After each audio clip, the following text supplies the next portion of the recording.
Là,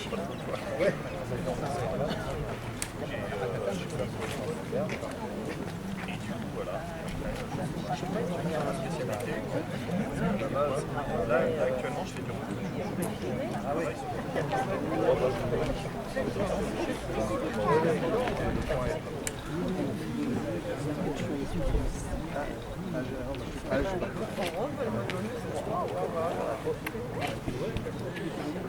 Dis pas de bêtises.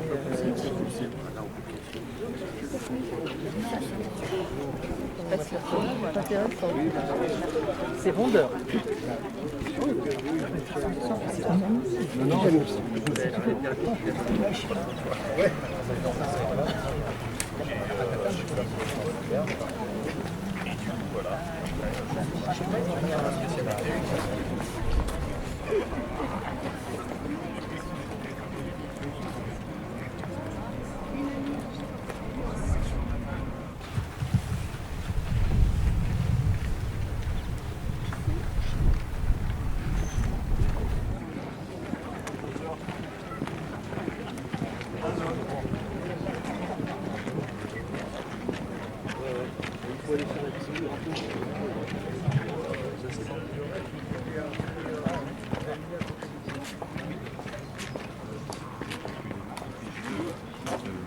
Vous m'entendez?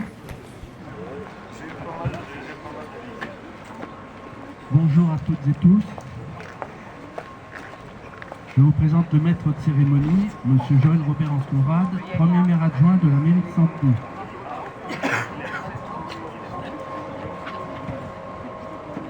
Oui, merci Monsieur le maire. Mesdames, Messieurs, bonjour. Nous allons commencer la cérémonie. Nous tenons à remercier chaleureusement les personnalités présentes et qui se sont déplacées pour cette commémoration du 11 novembre 2025. Tout d'abord, nous remercions les sapeurs-pompiers de Paris de la 23e compagnie. Nous saluons et remercions les urgentistes de la Croix-Rouge, le porte-drapeau de l'ASAC, M. Pérodin, le président de l'ASAC, M. Chevillon, le président de l'association Unité citoyenne de prévention du plateau Briard, M. Alexandre Wolinski. Et nous souhaitons enfin la bienvenue au Conseil municipal des enfants, nouvellement élus et mis en place, et accompagnés de leur animateur Alexandre. Enfin, merci aux élus, aux Santenoises et Santenois pour votre présence. Ouvrez le banc.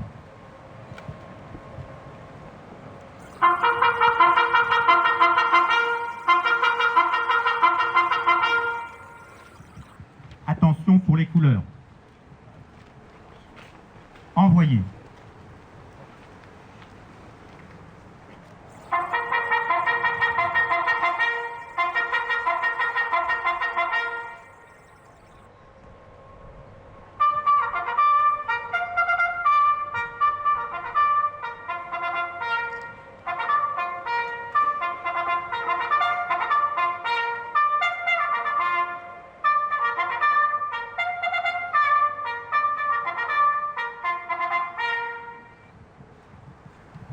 J'invite Monsieur le maire de Santeny à venir au pupitre pour lire son discours.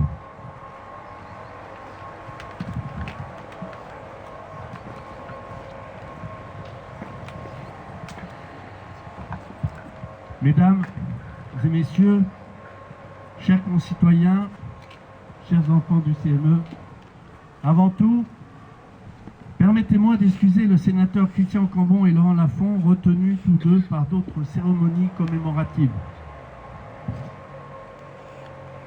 Je tiens à remercier le porte-drapeau pour son engagement fidèle et je remercie également le président de l'ASAC. Merci également aux directrices du groupe scolaire des 40 Arpents, aux membres du conseil municipal des enfants, aux élus présents, aux familles, et à vous tous qui êtes venus honorer cette mémoire. Je remercie également le responsable de la police municipale de sa présence. Nous sommes réunis pour commémorer le 107e anniversaire de l'armistice de la Grande Guerre. Ce jour est celui du souvenir, de la reconnaissance, mais aussi de la transmission. Chaque année, nous rendons hommage aux millions de victimes, militaires et civiles, de ce conflit total. Et nous pensons tout particulièrement aux Centenois tombés pour la France. Mais aujourd'hui, alors que nous devrions célébrer une paix chèrement acquise, l'histoire semble se répéter. Le XXIe siècle s'ouvre sur des tragédies qui rappellent les heures sombres du XXe. La guerre en Ukraine, les crimes de guerre, quels qu'ils soient, le retour de l'antisémitisme, même au cœur de l'Europe. Ce poison qui infuse les esprits via les réseaux sociaux nous interpelle. Il nous convoque à notre responsabilité collective et individuelle. Dans un monde où la liberté vacille, où la paix est menacée, où la loi du plus fort tente de s'imposer, il ne suffit plus d'être vigilant. Il faut être résolu, solidaire et engagé. Dans quelques instants, nous lirons ensemble avec le CME le message officiel des ministres Catherine Vautrin et Alice Ruffo. Ce texte propose une définition du patriotisme qui m'a interrogé et qui est empruntée à la philosophe Simone Veil. Il ne s'agit pas là de la ministre Simone Veil, mais d'un homonyme. En voici sa définition. Le patriotisme, un sentiment de tendresse poignante pour une chose belle, précieuse, fragile et périssable. Cette vision est belle, poétique, presque sacrée. Mais dans le contexte actuel, elle peut sembler insuffisante.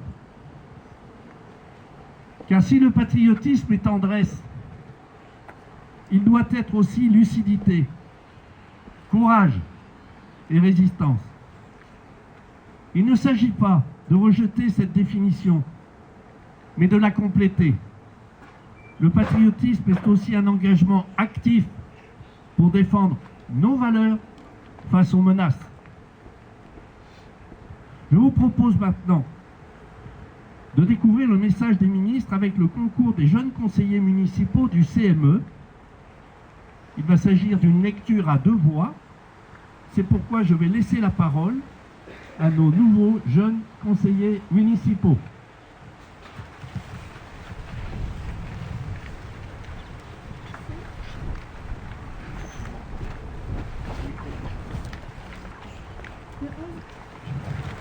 Le 11 novembre, la France écoute battre son cœur.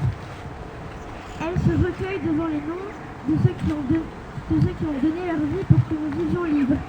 Elle se ressemble pour commémorer la victoire et célébrer la paix. C'était il y a 107 ans. Au fracas des armes succédait le silence des plaines, dévasté des champagnes, des vallées de la Meuse, des forêts d'Argonne. Ce silence portait le poids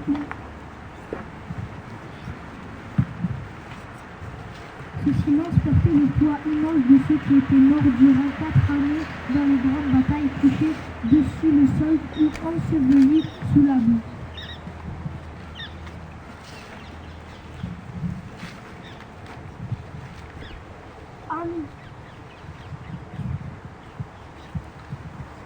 Parmi nos 400 000 soldats tombés au champ d'honneur, autant de familles meurtries, 4 millions de blessés et de mutilés. Et parmi ceux apparemment indemnes, combien de nuits hantées par des terreurs sans fin.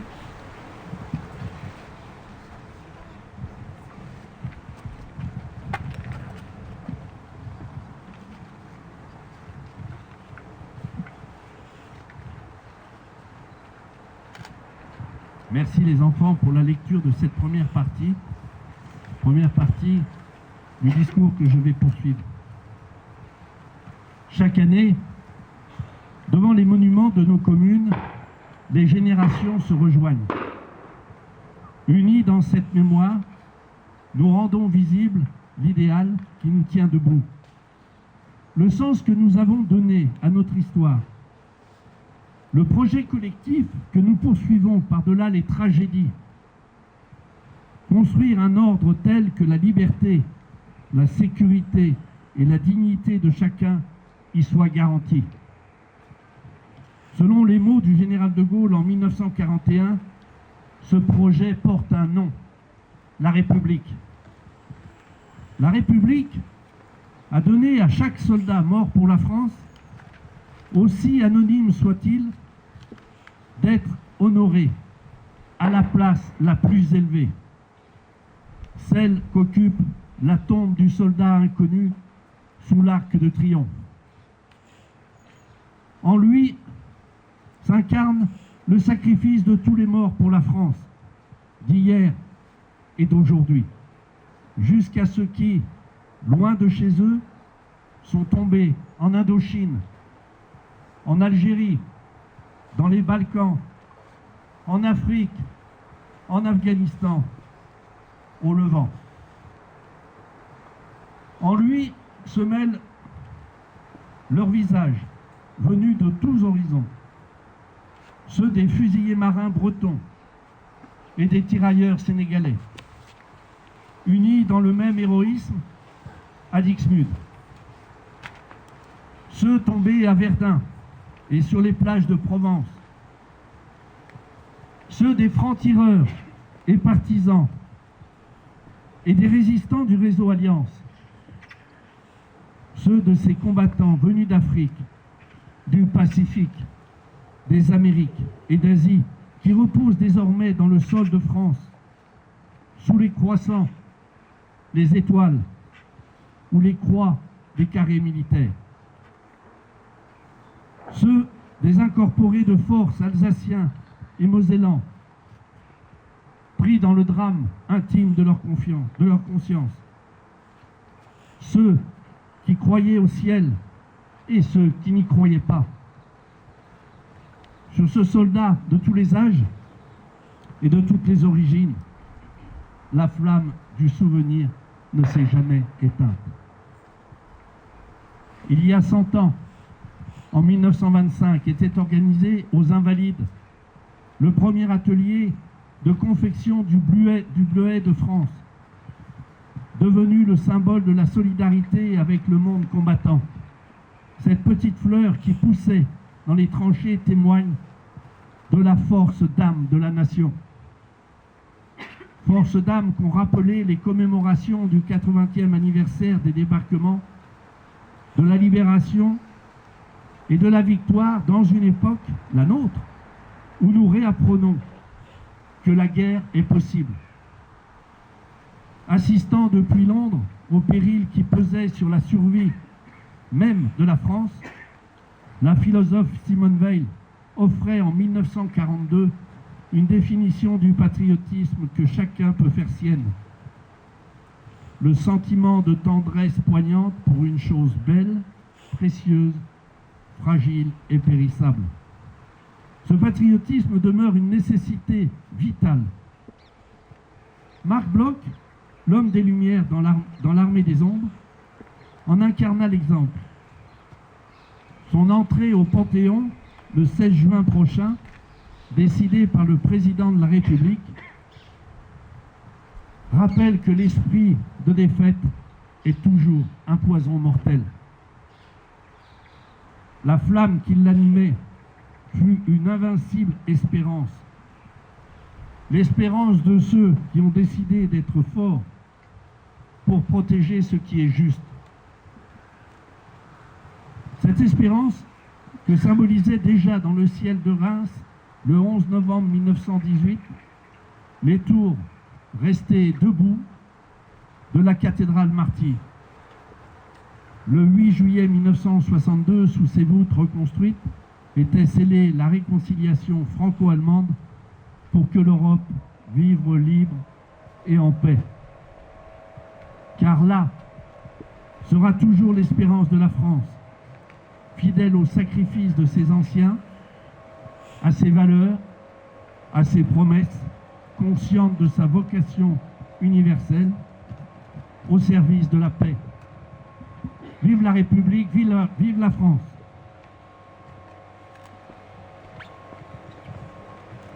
Pour conclure, je vous remercie de votre présence autour de ce monument aux morts. Ces lieux au nombre de 30 000 en France sont les piliers de notre mémoire civique et républicaine. Votre présence, nombreuse, témoigne que Centeny reste un acteur essentiel de cette mémoire.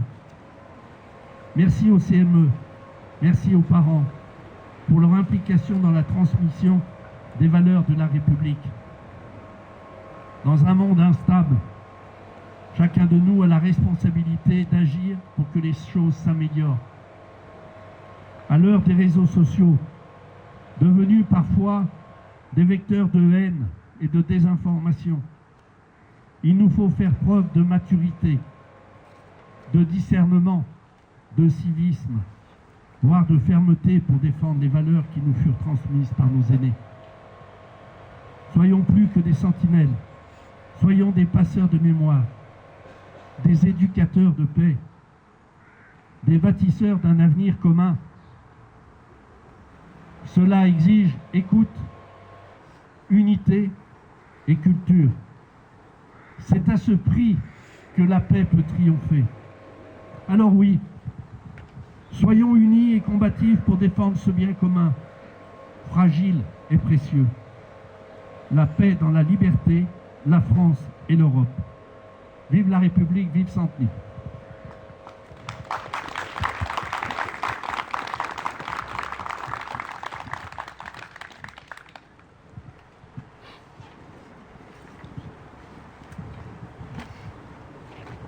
Nous allons maintenant procéder à l'appel des morts afin de mettre l'accent sur la mémoire individuelle de ces victimes du conflit dont les noms sont gravés sur le monument.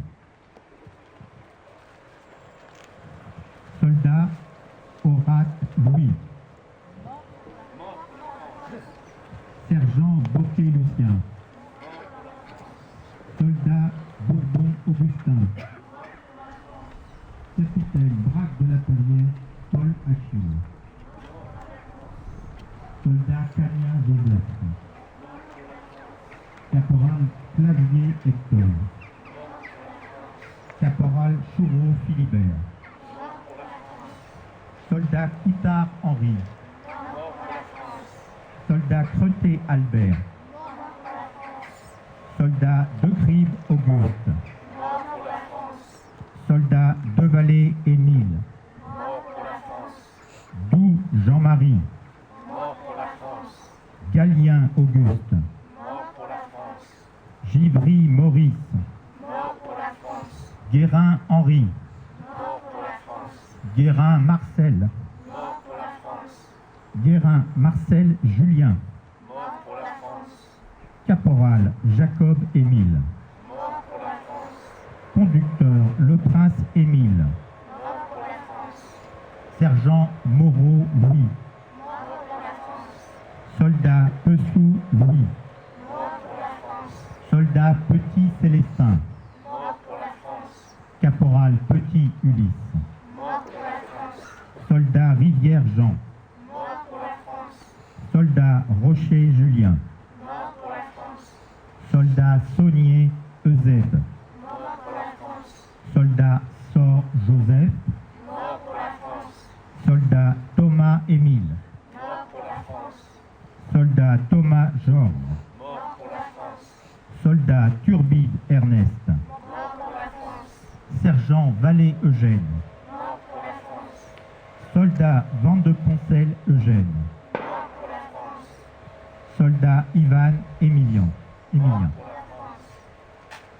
Merci. Nous allons maintenant procéder au dépôt des gerbes. J'invite l'amicale centenoise des anciens combattants à déposer sa gerbe.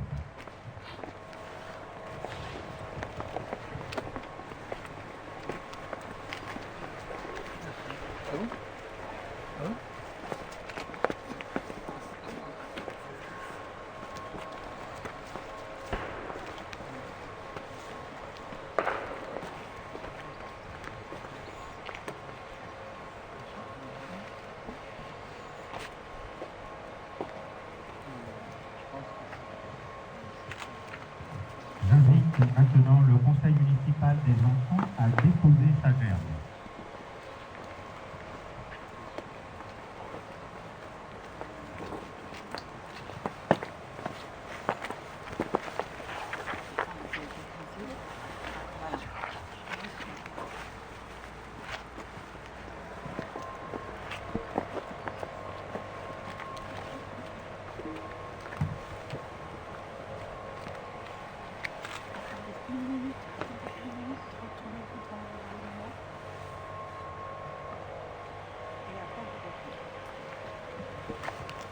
J'invite le maire de la commune avec ses élus à déposer sa gerbe.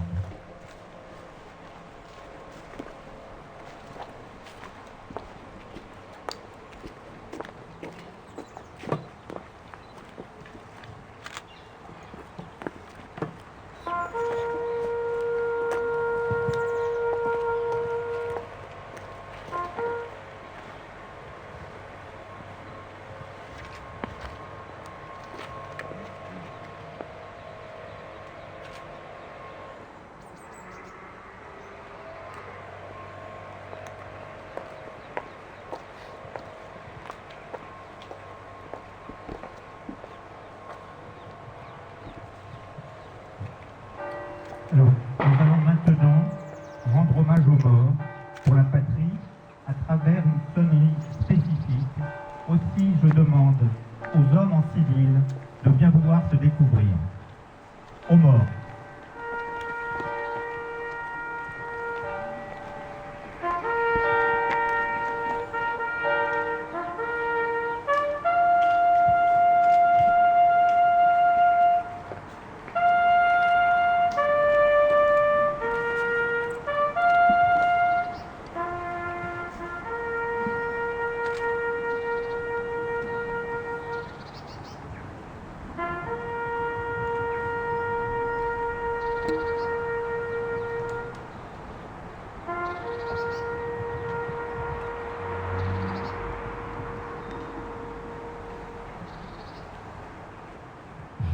Je vous invite maintenant à observer une minute de silence.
Merci les enfants.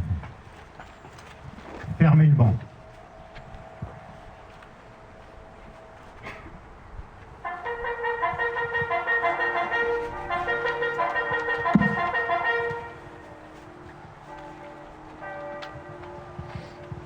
Mesdames et messieurs, nous allons remercier notre porte-drapeau.